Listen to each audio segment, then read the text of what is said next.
첫 시간 주님께 안녕하세요. 대강교회 오훈 목사입니다. 10월 16일 월요일입니다. 하나님 우리에게 주신 말씀은 갈라디아서 2장 1절에서 10절 말씀입니다.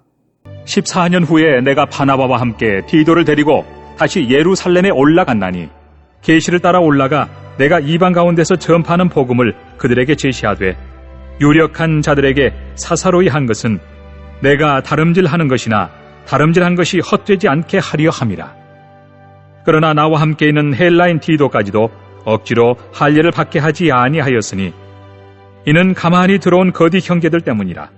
그들이 가만히 들어온 것은 그리스도 예수 안에서 우리가 가진 자유를 엿보고 우리를 종으로 삼고자 함이로되 그들에게 우리가 한시도 복종하지 아니하였으니 이는 복음의 진리가 항상 너희 가운데 있게 하려 함이라.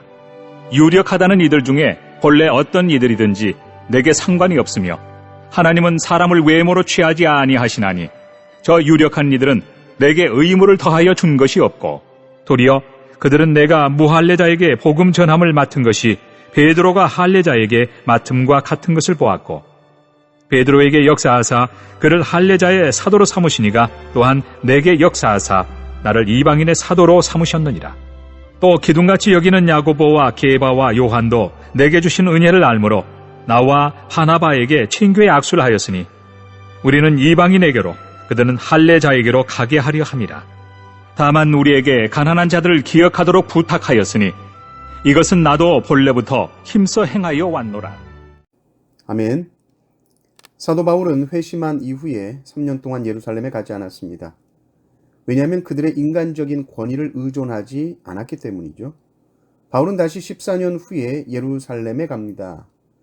첫 번째 방문 이후 14년 후라는 것인지 회심 후에 14년이라는 것인지는 좀 분명치 않지만 어찌됐든 14년 후 다시 예루살렘으로 올라갔다라는 것입니다. 그럼 14년 동안 예루살렘을 방문하지 않고 있다가 사도들과 교제도 하지 않고 있다가 뭘 또 다시 가는가 이렇게 생각할 수 있지요. 그런데 바울은 지금 교회를 보니까 자신의 직분에 대한 의구심을 가진 사람들로 인해서 이방인들이 복음을 받아들이는데 장애가 될 수 있겠다라고 생각을 하게 됐습니다.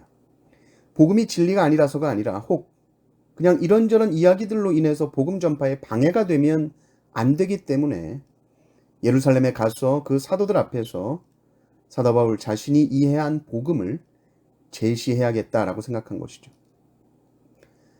그러고는 사도들이 그 복음을 듣더니 우리랑 다르지 않네 이렇게 된 것입니다. 그러니까 바울을 보십시오. 바울에게 중요한 것은 복음 전파입니다. 사도 바울이 사도들을 찾아가든지 안 찾아가든지 목적은 어떻게 하면 복음이 더 잘 전파될까 그 한 가지입니다. 복음을 전파하느라고 찾아가지 않든지 또 복음 전파가 방해받지 않도록 하기 위해서 사도들을 찾아가든지 찾든지 찾아가지 않든지 다 복음 전파 때문이죠.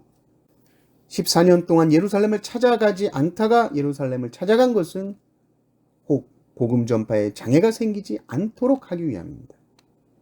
그러니까 복음 자체를 가지고 타협하는 것이 아니라 이 복음을 담는 그릇, 이 복음을 전하는 태도 이런 것 때문에 복음이 거부된다면 이건 너무나도 안타까운 것이죠. 그래서 예루살렘에 간 겁니다. 바울이 예루살렘에 간 것이 단지 내가 전하는 복음 나도 사도들에게 인정받았거든, 나도 정통이거든, 사도들도 다 나를 인정해 주잖아 이런 이유 때문이 아니라 만약에 사도 바울이 그런 식으로 예루살렘에 간 것이라면 그동안 바울이 복음을 위해 사역하고 하나님 앞에 최선을 다했던 것 그 수고들을 헛되게 하는 것이죠. 바울은 오직 복음 전파를 헛되게 하지 않기 위해서 정말 이 복음이 확실하다는 것을 모든 사람에게 알려주고 싶었던 것입니다. 이제 바울이 예루살렘에 올라갈 때 누구를 데리고 가는가 봤더니 디도를 데리고 갑니다. 디도는 헬라 사람입니다. 이방인이라는 말이죠. 당연히 할례 받지 않았습니다. 그러나 바울이 볼 때 너무나도 그리스도인으로서 확실한 사람이요. 모든 사람에게 신실하고 믿음직한 형제라고 인정받은 사람입니다. 그러니까 바울 입장에서 이 디도라는 존재는 바울이 전한 복음이 참 복음이다라는 것을 알게 해주는 증거가 되는 인물입니다. 그러니까 야 디도를 봐라, 디도를 봐라. 얼마나 멋있지 않냐 그리스도인으로서. 이 사람이 할례를 받았냐? 아니야. 그런데 봐라 얼마나 충실하고 믿음직한 그리스도인이냐 알지 않느냐. 사도들이 인정하는 것이죠. 그래 맞다. 그런데도 여전히 거짓 형제들, 거짓 교사들이 뭐라 그러냐면, 아니 할례를 안 받아? 하나님의 백성인 할례를 안 받아? 아니 그리스도 백성, 하나님의 백성이 할례 안 받고 어떻게 그럴 수가 있느냐? 이들에게는 어떤 외적으로 드러나는 것이 너무 필요한 거예요. 이것이 자꾸 그들에겐 더 중요한 거예요.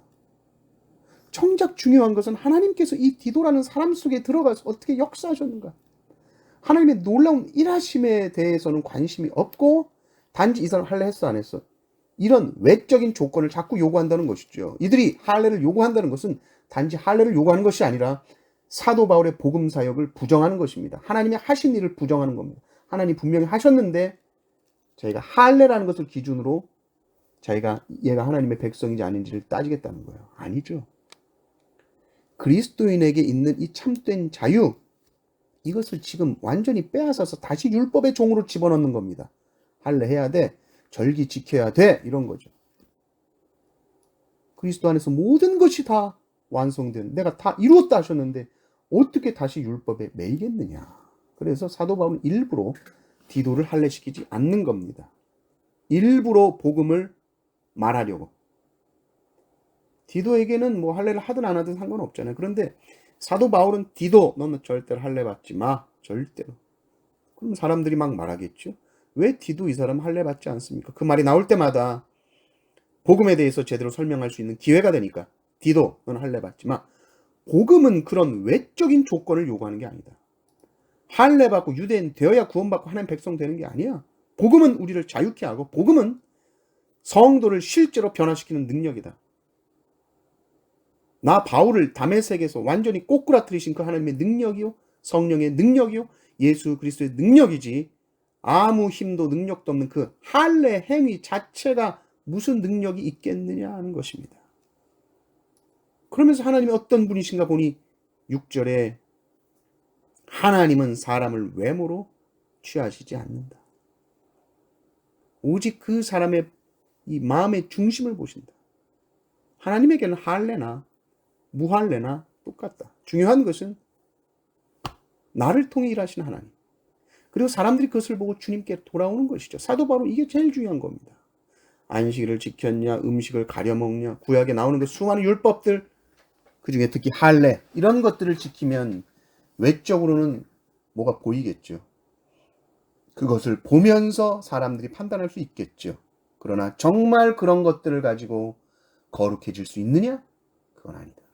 그것은 복음의 정신이 아니다. 그런 외적인 것으로 절대 그들의 신앙을 판단할 수 없다는 것입니다. 중요한 것은 구원은 우리의 외적 행위가 아니다. 오직 그리스도의 은혜로 말미암아 구원받는다는 이 복음의 본질입니다. 이것을 항상 붙드시는 성도님들 되시기를 주님의 이름으로 축원합니다. 아멘.